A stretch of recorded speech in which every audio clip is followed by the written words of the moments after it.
창세기 28장 15절부터 19절까지 봉독하겠습니다. 내가 너와 함께 있어 내가 어디로 가든지 너를 지키며 너를 이끌어 이 땅으로 돌아오게 할지라.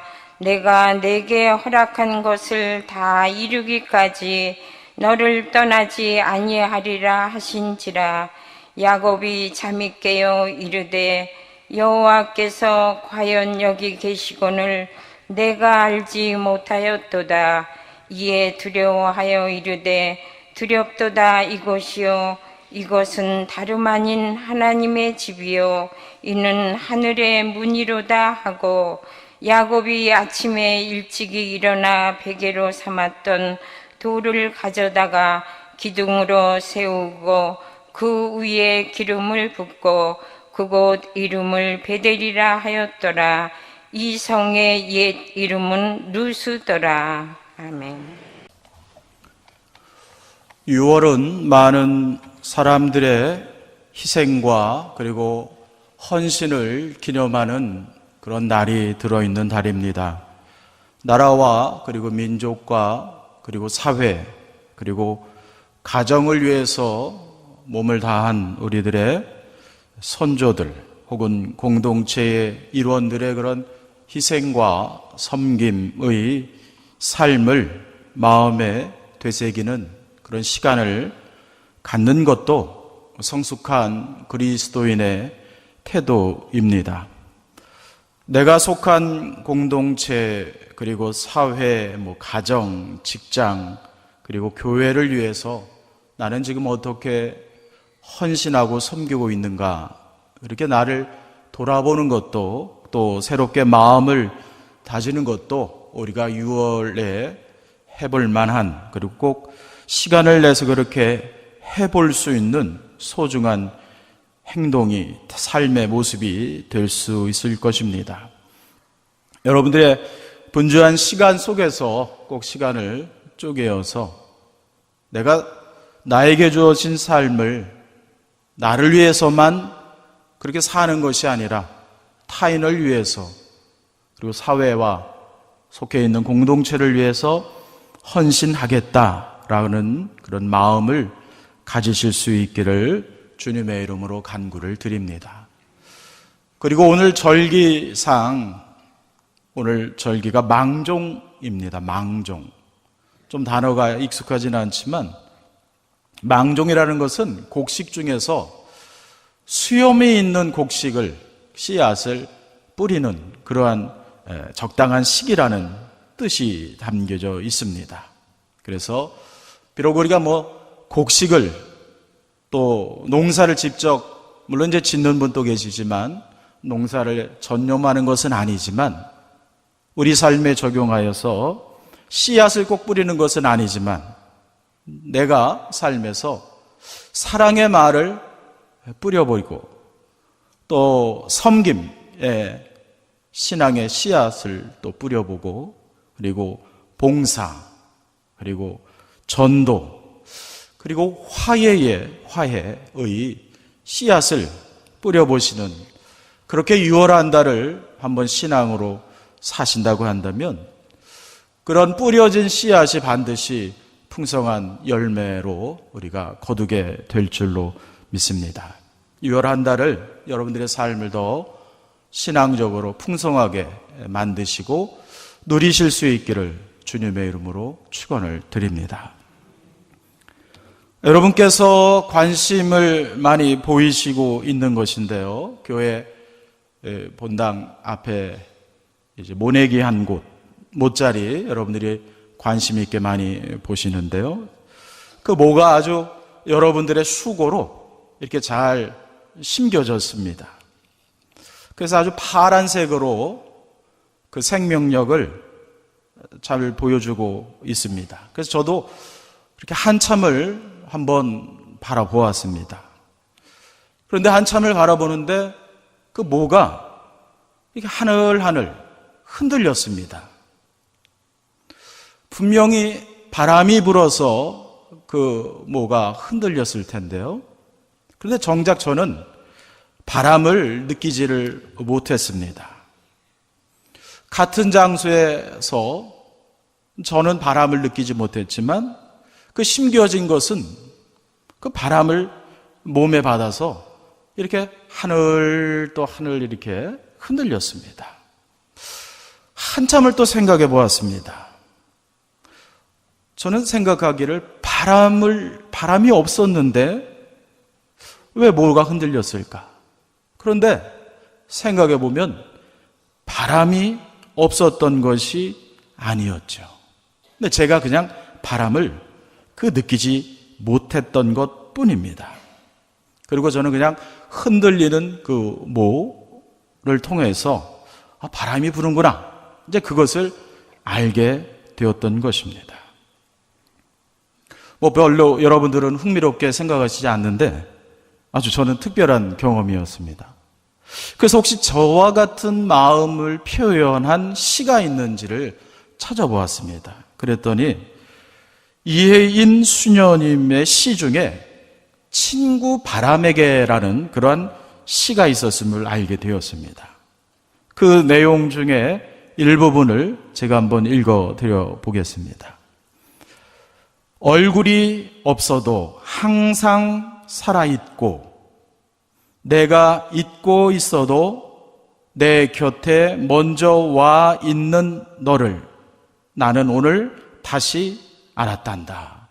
이렇게 그 느낌을 표현한 것이죠. 저는 복잡하게 여러분들께 말씀을 드렸는데 역시 시인이라서 아주 짤막한데 미처 자신이 인식하지 못하고 알지 못했음에도 불구하고 그 자리에 있었던, 물론 이제 바람이라고 표현했지만 어떤 그 존재를 아주 잘 표현한 것이죠.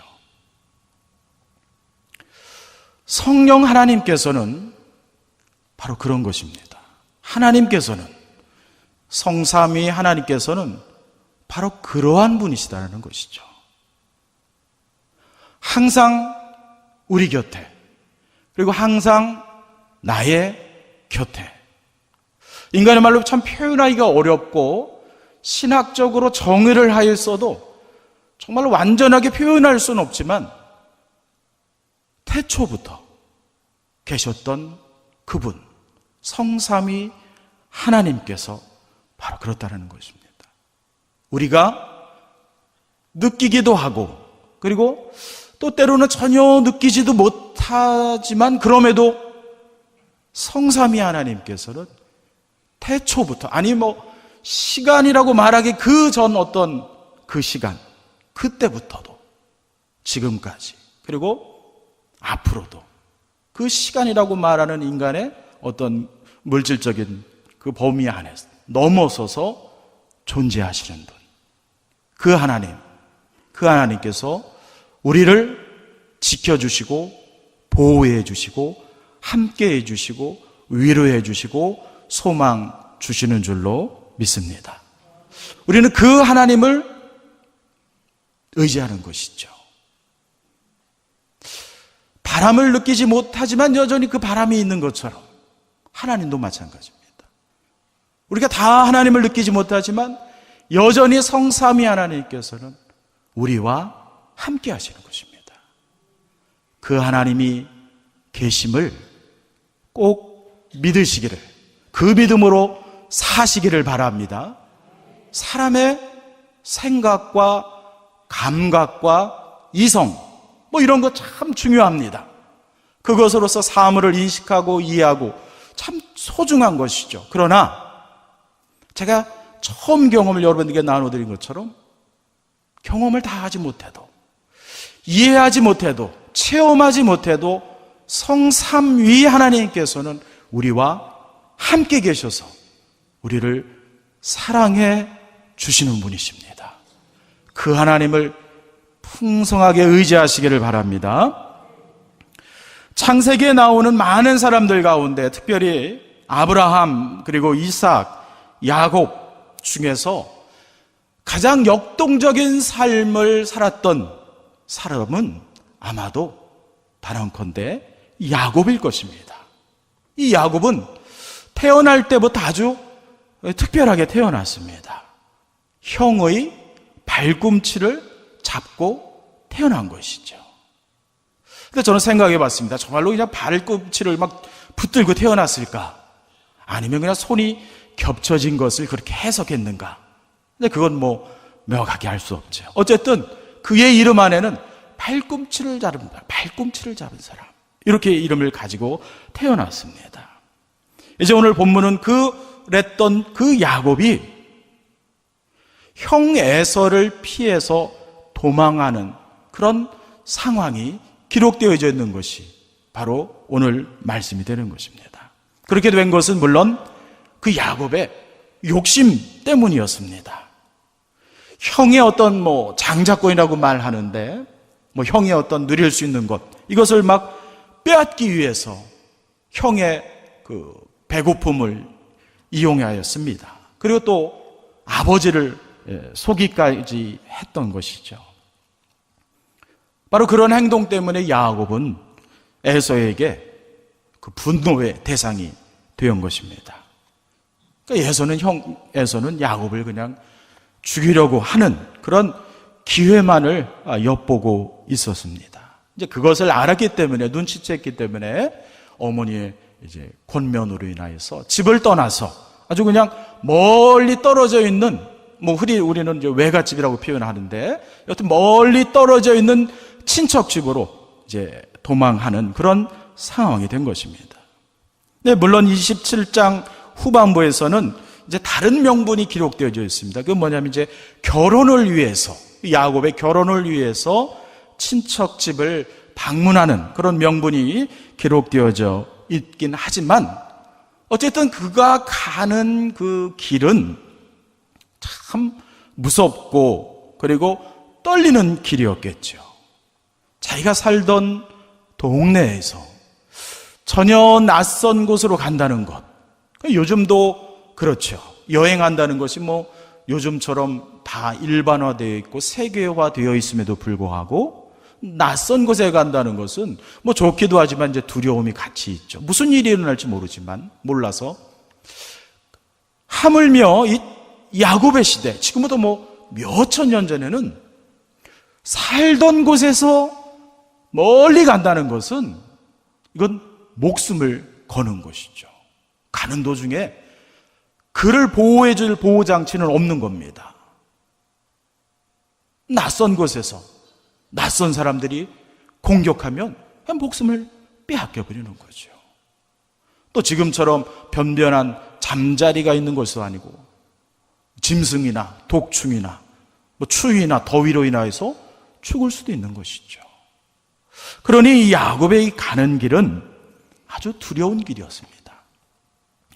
특히 어떤 학자들은 이 야곱이 있던 동네에서 그가 가고자 하는 그 거리가 지금의 거리로 따지면 600km, 700km 되는 그런 멀리 떨어진 여정이다, 이렇게 해석을 하기도 합니다. 그러니 갈 길도 멀고, 간다고 해서 좋은 일이 생기는 것도 보장도 없고, 가다 위험 속에 노출되는 거, 여러 가지로 생각해 보면은 그 길이 아주 무섭고 외롭고 힘든 길이었다는 것이죠. 생명을 건 길이었습니다. 앞으로 걸어가야 될 길이 아주 그냥 까마득한 것이죠. 잘 가보지도 않고 어떤 정보도 없었던 낯선, 정말로 친척이 있긴 하지만 이방 땅, 그곳이었습니다. 어떻게 살아야 될지, 어떤 일을 만나게 될지 전혀 알지 못하는 막막한 그런 상황이었습니다. 그때 바로 그러한 상황 속에서 야곱이 잠이 들었습니다.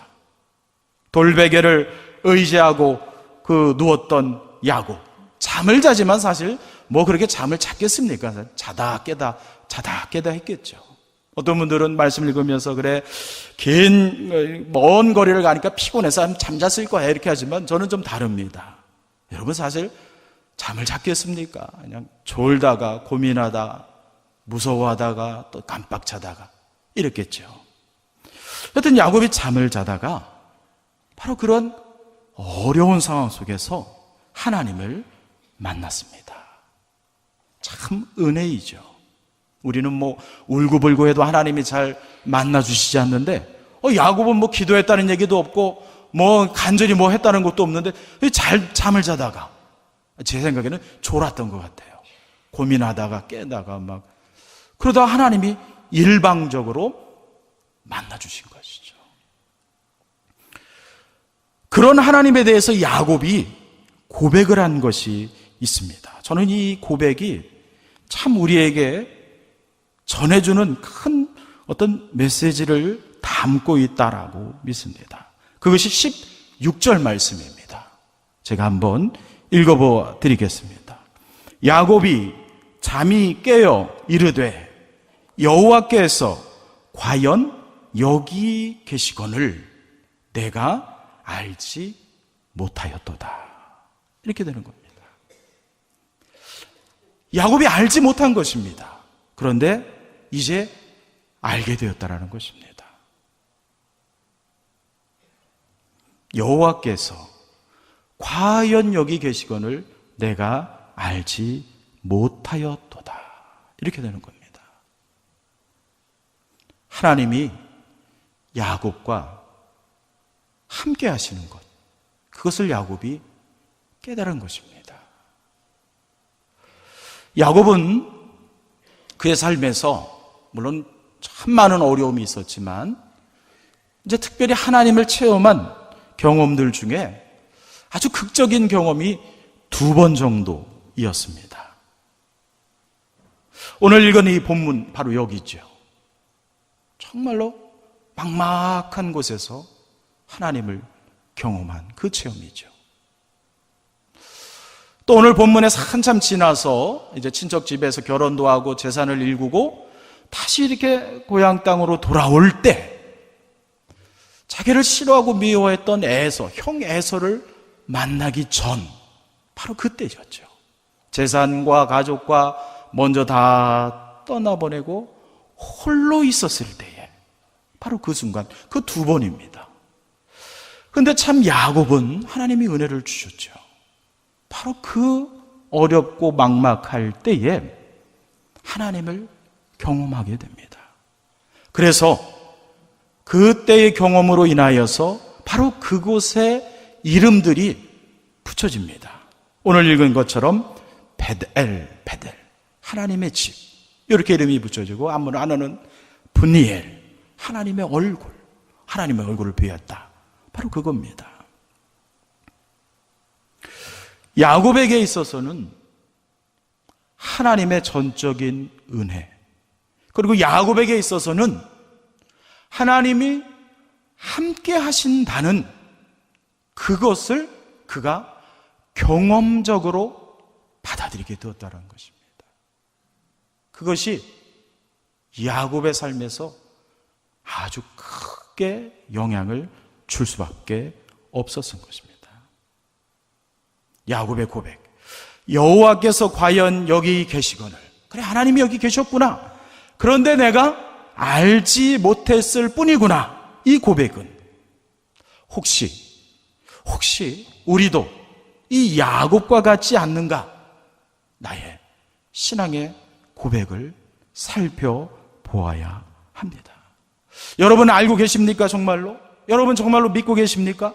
하나님이 하나님이 여기 계시구나, 하나님이 내 삶의 자리에 계시구나, 정말로 여러분들께서 알고 계십니까? 야곱은 고백했습니다. 아, 그렇구나, 하나님이 여기 계시구나. 여러분께서는 고백하실 수 있습니까? 하나님이 여기 계시구나, 하나님이 나와 함께 하시는구나. 여러분 고백하실 수 있습니까? 참 그것은 잊어버리고 살기 쉬운 고백입니다. 성삼위 하나님, 성령 하나님이 나와, 우리와, 우리 가족과, 우리 삶의 지역의 공동체와 교회와 직장과 모든 생활의 자리에 성령 하나님께서 함께 하신다는 것, 그것은 참 잊어버리기 쉬운 것입니다. 잘 알고 있으면서도 잊기 쉬운 수많은 것 중에 하나가 바로 그것이죠. 하나님이 함께 하신다는 것. 하나님은 우리와 함께 하시는 하나님이 되심을 믿고 소망으로 삼으시기를 바랍니다. 혹시 여러분 지금 여러분 마음이 또 심령의 상태가 아주 심란하고 속상하고 야곱처럼 잘 일이 안 풀려서 캄캄하신 분이 계시면 이 야곱의 고백을 마음에 새기시기를 바랍니다. 하나님께서 과연 여기 계시거늘 내가 알지 못하였도다. 여러분, 하나님은 여러분과 이렇게 분리되셔서 저 멀리 계신 분이 아니십니다. 저 멀리 계시지만 또 여기 계신 분이시죠. 여러분들께서 소리를 크게 불러서 하나님을 초청한다, 하나님 앞에 간구한다, 그렇게 하지 않으셔도 하나님은 여기 계신 것이죠. 그 하나님께서 정말로 과거, 현재, 미래, 우리가 사용하는 그런 말, 시간, 이런 개념을 초월하셔서 항상 계셨고 앞으로도 변함없이 우리와 함께 계시는 줄로 믿습니다. 그런 하나님의 임재를 잘 표현한 이사야서에도 나오고 마태복음에도 나오는 그런 표현이 바로 임마누엘이죠. 임마누엘. 하나님이 우리와 함께 하신다. 임마누엘.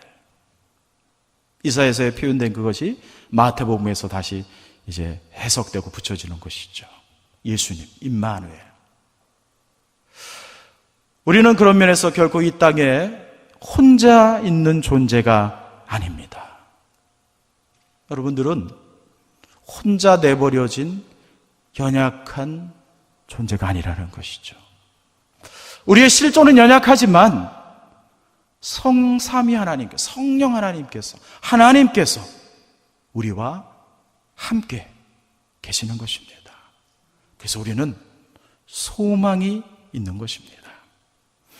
함께 하신다라는 것은 저는 그렇게 받아들입니다. 함께 하신다라는 것은 사랑하신다라는 뜻입니다.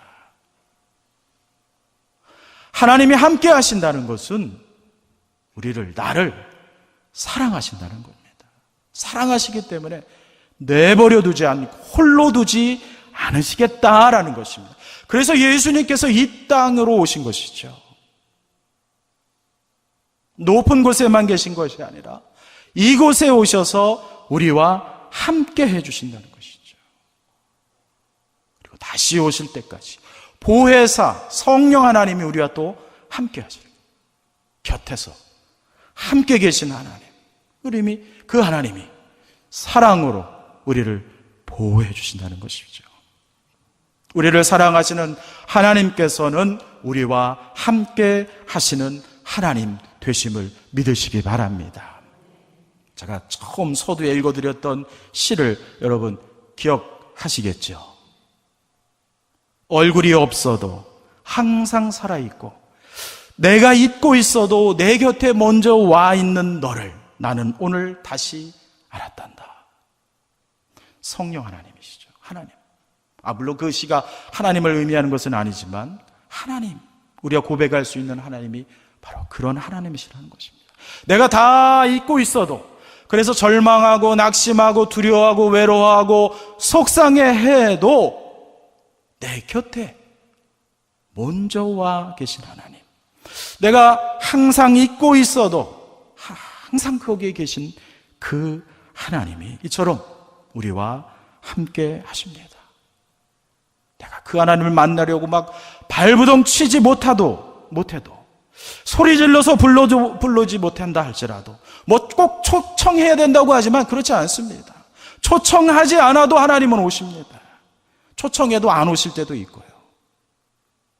그건 우리 마음이 아닙니다. 그러나 분명한 것은 성령 하나님께서는, 성삼위 하나님께서는 저 멀리 계신 분이 아닙니다. 우리를 사랑하셔서 우리와 함께 계시는 하나님이 되십니다. 저 멀리 계시지만 동시에 이곳에 계십니다. 초청하지 못해도, 초청하지 않아도 성령 하나님은 오십니다. 소리 지르지 않아도 우리의 작은 신음에도 바로 곁에서 응답해 주시는 하나님이십니다. 우리를 통해서, 나를 통해서, 말씀을 통하여서 시간과 공간과 상황을 다 넘어서서 항상 함께 하시는 분이 좋으신 사랑의 하나님이십니다. 그 하나님의 임재, 그 하나님이 함께 계심을 믿으시고 용기를 가지시고 소망 가운데 살아가실 수 있기를 바랍니다. 여러분들의 삶 속에서 소망과 사랑과 섬김과 정의와 담대함으로 하나님이 함께 계시다. 그 하나님을 믿고 담대함과 정의와 섬김과 사랑과 그런 소망으로 여러분들의 주어진 삶을 잘 꾸려 가시기를 주님의 이름으로 축원합니다. 하나님이 여기 계십니다. 한 주간 여러분들의 삶 가운데 동행해 주시고 함께 해 주십니다. 절대 잊어버리지 마시고 함께 해 주시는 사랑의 하나님 바라보시기를 주님의 이름으로 축원드립니다. 하나님의 은혜에 감사를 드립니다. 좋으신 하나님, 사랑의 하나님이 여기 계시는 것을 우리가 잊지 않고 또 의심하지 않고 그 하나님만 바라보고 의지하며 하나님께 영광 올리며 또 하나님께서 주신 시간을 사랑으로, 소망으로, 정의로, 섬김으로, 봉사로, 희생으로 살아가는 한 주간의 삶이 되게 하여 주옵소서. 예수님의 이름으로 기도합니다. 아멘.